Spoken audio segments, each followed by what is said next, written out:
Dan Sodergren, it's something that many people may not be aware of, and perhaps that's its sort of strength, really. It's hidden marketing strategies. That Yeah, you see it? well, the thing is, at the moment, I'm on both sides really, because I'm a concerned parent myself. Because I've got a little 3.5-year-old called Mia back at home, so I understand where the parents are coming from with this. It is a very, very powerful marketing, you were saying, maybe tactic.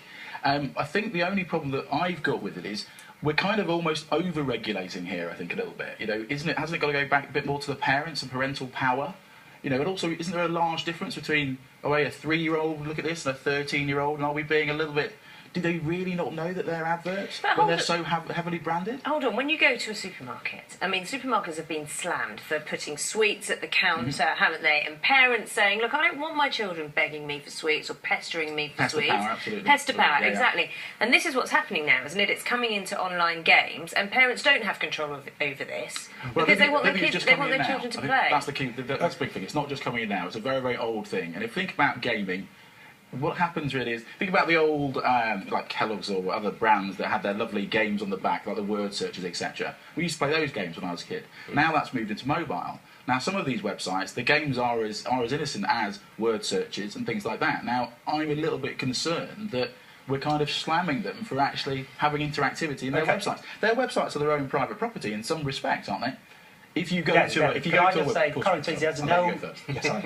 Could I just say, currently there's no clear regulations on advert games at all. Right. So first, this is not like, say, TV advertising. There's very clear regulation about what should be advertised, what should be advertised. But for advert games, what we have found is that currently advert games are heavily used by food manufacturers to promote junk food. And so is your idea that maybe there's some kind of little, like a little pop-up that comes up and says, warning, this is an advert? In our report, which will be formally published on Monday, we try to call for emergent or immediately clear and uniform labelling system, just to inform children when they play advert games, they will be exposed to certain type of commercial messages. So you don't think that the legislation exists at the moment, or that the correct checks and balances No regulation are in place? at all. No regulation at all. So basically what we're saying is that mobile advertising games are very powerful, therefore we should have some kind of labelling when they start the experience, and a bit like product placement, I imagine, that you might see, you know, before certain films that you might watch, something like that?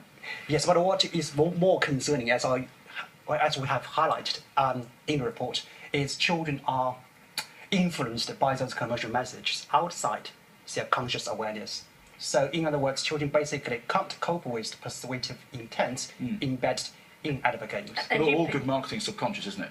I think that point, isn't it? Yeah, absolutely. One of the things being picked up on, though, is that children as old as 15, you mentioned, aren't aware that they're being advertised to or being sent these messages. So they're not. So children as young as 3, you would believe, I'm presuming as a parent, you would like to have some influence over them and tell them that this is an advertisement. But by 15, you'd expect a child to know, and they don't. Well, is that, again, going back to parental power, is that something that we've got to start having those conversations with our own children about? But maybe the generation before, we never spoke about this. But now, actually, it's kind of part of my job as a parent to tell my child, actually, when you play these freemium games, don't rack up, you know, you're going to have can you remember a bit ago we all started worrying about the in-app purchases that we're all making? Caught a lot of people. Again, this is the problem. We have scapegoats, and all the time we blame someone else. But actually, it could be to the parents. You've got to have education coming from parents down to their children as well. My point would be, if parents can understand, for example, the differences between advert games and normal games, then, parents can play a key role in that.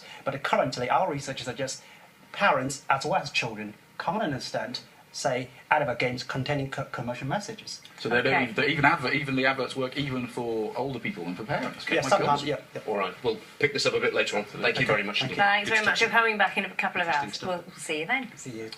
Time